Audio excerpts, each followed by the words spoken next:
Assalamualaikum warahmatullahi wabarakatuh. Alhamdulillah. Jamaah Kampung Taqwa Astan rahimakumullah, mari kita lanjutkan lagi. Masih di surat Al-Qasas. Ini kalau lagi hujan begini enak narik selimut lagi ini. Mudah-mudahan kita bisa sambil mengkaji ya.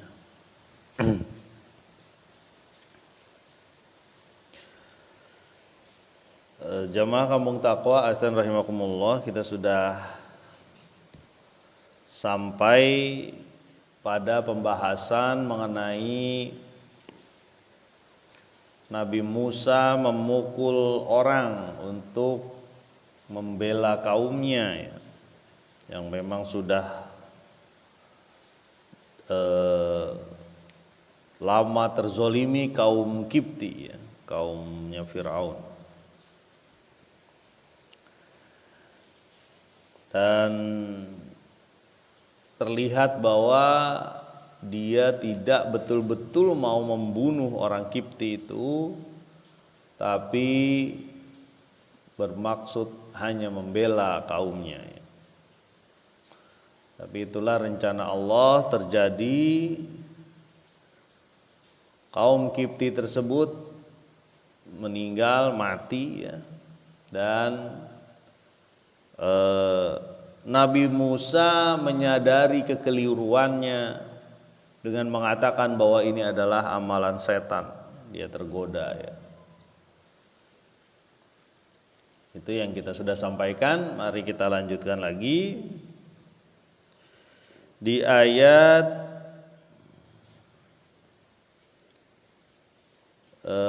ke-16 ya, surat Al-Qasas.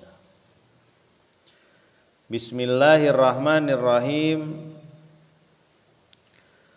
Qala rabbi inni zalamtu nafsi faghfirli faghfara lahu.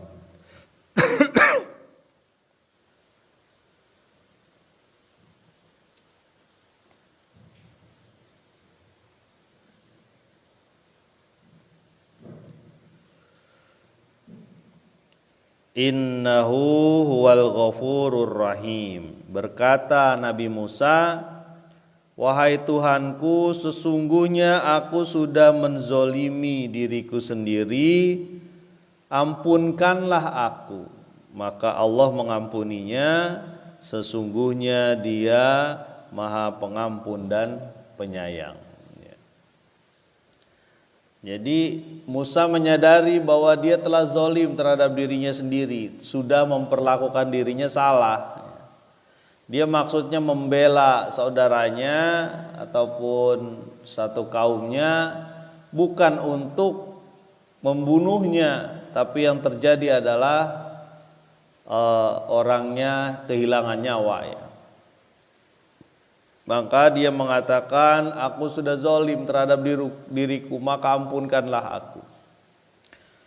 Kemudian Allah mengampunkan dia. Sekarang pertanyaannya adalah, apakah orang yang sudah membunuh bisa diampunkan Allah? Apakah orang yang sudah berbuat maksiat ya, bisa diampunkan Allah? Kita tahu bahwa yang namanya taubat itu terbuka hingga hari dia kehilangan nyawa ya. Jadi yang namanya pintu taubat terbuka lebar ya. Boleh dilakukan sesegera mungkin. Karena yang namanya taubat tersedia untuk kita. Pertanyaannya adalah kita mau datang atau tidak, gitu aja. Faghfara lahu, maka Allah mengampunkan dia, Nabi Musa ya.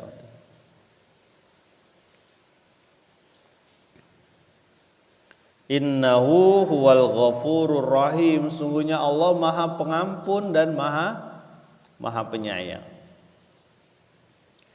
Kita tahu ada juga nabi yang juga melakukan pandangan yang keliru, yaitu Nabi Yunus. Masih ingat ya kita kisahnya, bagaimana dia sebenarnya mungkin bukan bermaksud melarikan diri dari kota tersebut, tapi mungkin mencari objek dakwah lain ya, seperti Nabi hijrah lah misalnya. Tapi itu tidak dikehendaki Allah. Makanya dia diuji dengan masuk ke perut ikan ya.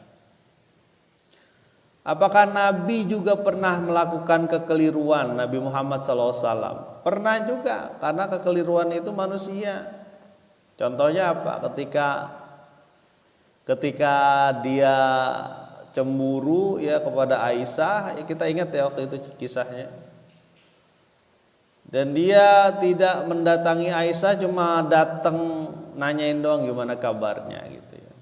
Memang Nabi pun manusia, nggak tahu bagaimana dia tahu Aisyah itu tidak selingkuh dengan Sofwan ya waktu itu ya.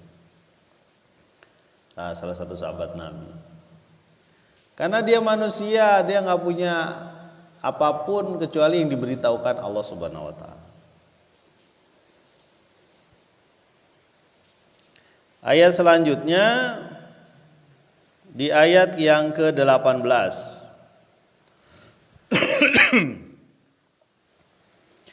Fa asbaha fil madinati khaifan yataraqqabu fa idzal ladzi istansarahu bil ams yastasrikhu qala lahu Musa innaka laghawiyyum mubin. Maka dia menjadi takut ya di kota tersebut. Siapa? Maksudnya Musa ya. Yataraqqabu, sambil menunggu, menanti-nanti dengan cemas ya. Fa idzal ladzi istansarahu bil ams yastasrikhu, lalu dia melihat orang yang dia tolong kemarin ya, meminta untuk Musa menolong dia lagi, ternyata lagi berantem juga ya. Qala lahu Musa innaka laghawiyyum mubin, berkatalah Musa kepada dia, sesungguhnya engkau adalah orang yang terlalu melampaui batas yang nyata. Nah, jadi ada dua nih di ayat ini disampaikan. Musa lagi was-was ya, takut ya, karena dia telah membunuh ya. Dan yang mengetahui pembunuhan itu dia dan orang yang dia bela ya. Nabi Musa telah membunuh, yang mengetahui adalah dirinya dan orang yang dia bela. Ya Allah pasti tahu lah ya. Jadi dia menunggu-nunggu nih, apa yang terjadi ya terhadap aku, penjara apa gimana gitu, atau mungkin bahkan dibunuh lagi. Bahkan sebelum dibunuh bisa disiksa dulu, apalagi diketahui bahwa yang dia bunuh adalah orang Kipti, orang sukunya Firaun. Pasti itu mungkin diberitahu kepada orang-orang, entah disiksa dulu baru dibunuh pelan-pelan dan sebagainya. Pastilah. Karena dia sudah hafal betul watak Firaun, termasuk watak orang-orang Kipti mungkin ya waktu itu.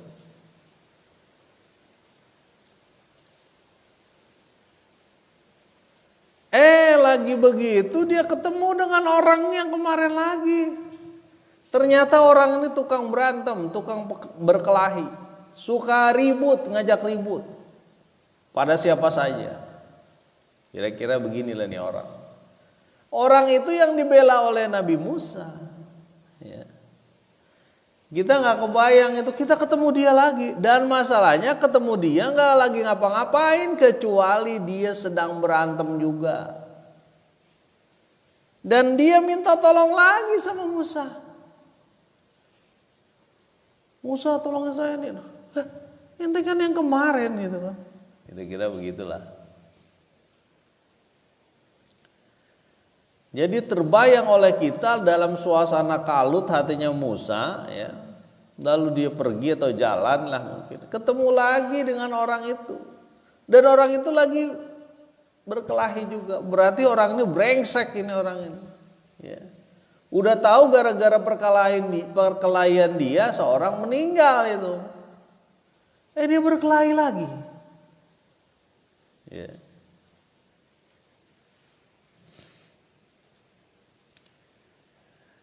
Yastasrihu, meminta pertolongan lagi dia kepada Musa. Apa yang dikatakan Musa?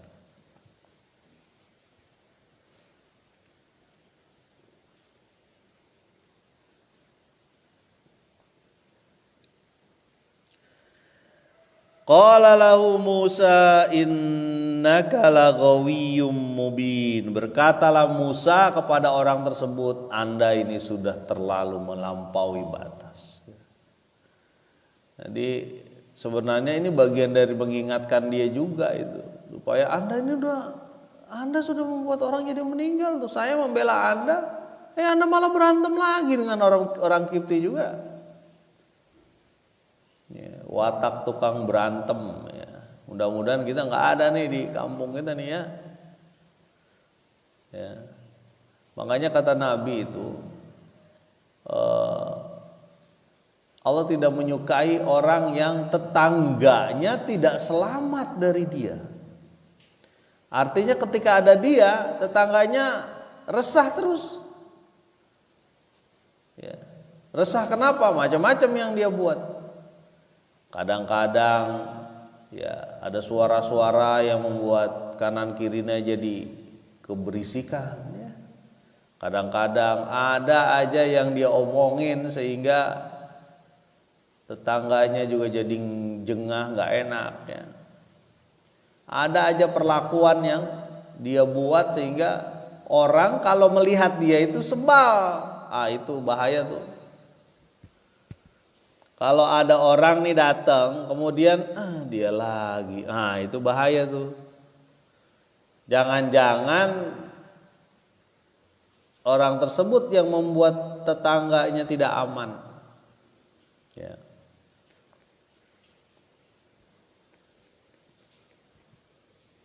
Nah itu tidak dikehendaki, ya.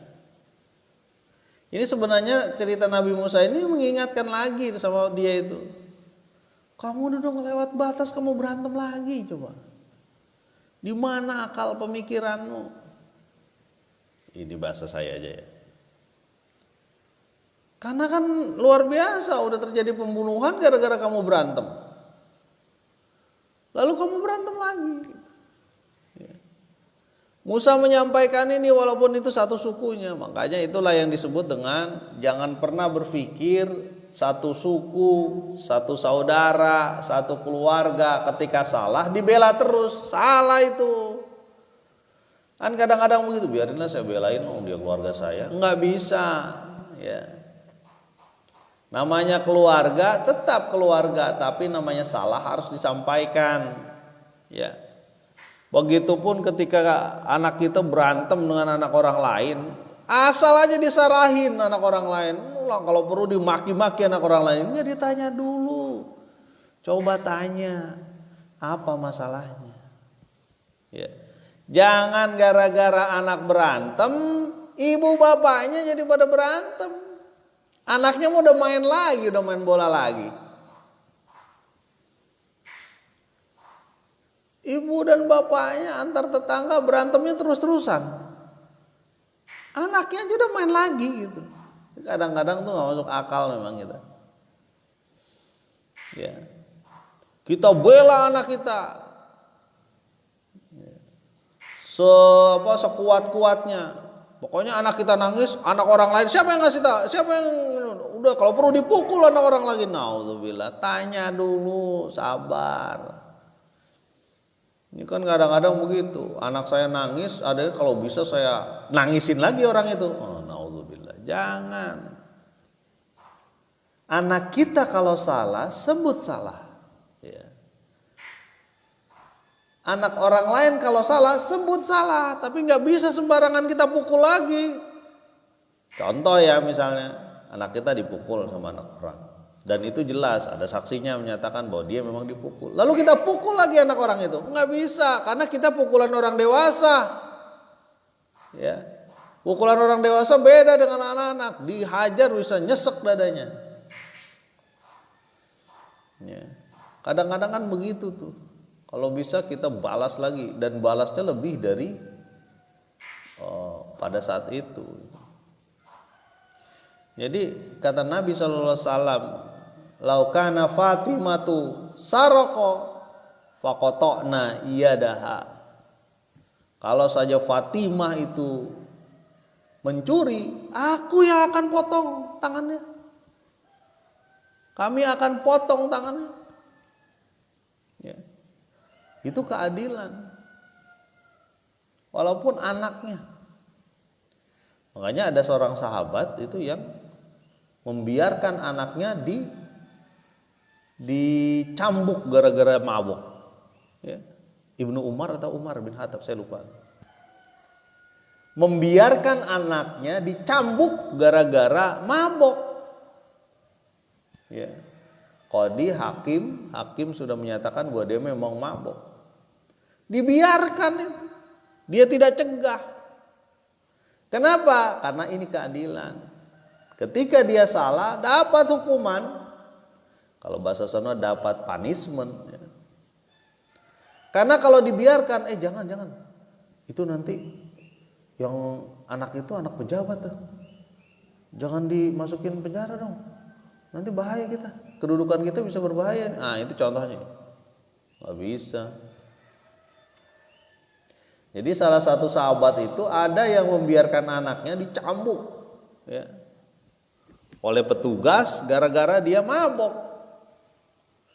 Makanya benar tuh yang pernah saya sampaikan ya di salah satu provinsi Indonesia, di Aceh waktu itu ya. Ketika mabok dicambuk di depan umum. Ya. Artinya mabok nggak cuma minum ya, narkoba juga kan bikin mabok. Ya. Narkoba nih, pil koplo apalah namanya ya, eksimer lah, kemudian apalah gitu nama-namanya. Haram hukumnya gitu. Tapi untungnya gede Pak, untungnya gede ataupun nggak gede itu tetap haram. Ya. Naudzubillah tuh, jangan sampai itu kita. Tadi kembali lagi kepada ayat ini, bahwa Nabi Musa ini menyampaikan lagi kepada orang itu, Anda tuh sudah melampaui batas, masa berantem lagi Anda ini? Disampaikan nama Nabi Musa walaupun dia satu sukunya. Ini kan kadang-kadang kita begitu tuh ya. Mentang-mentang dia satu keluarga kita ya, dibela habis-habisan. Ya. Salah, nggak boleh. Nabi aja jadi musuh-musuhan sama apa? Sama Abu Jahal, Abu Lahab, kan keluarganya, paman-paman. Kalau salah disampaikan. Ya. Kalau salah ya disampaikan. Jadi di ayat ini menceritakan kita bahwa Nabi Musa ketemu lagi dan orang itu punya punya masalah yang sama dan dia berantem lagi. Apa yang selanjutnya dilakukan oleh Musa ya? Dan hubungannya dengan perginya Musa dari kota tersebut. Insyaallah kita lanjutkan yang lain waktu ya. Mudah-mudahan bermanfaat. Subhanakallahumma wa bihamdika asyhadu alla ilaha illa anta astaghfiruka wa atubu ilaik. Assalamualaikum warahmatullahi wabarakatuh.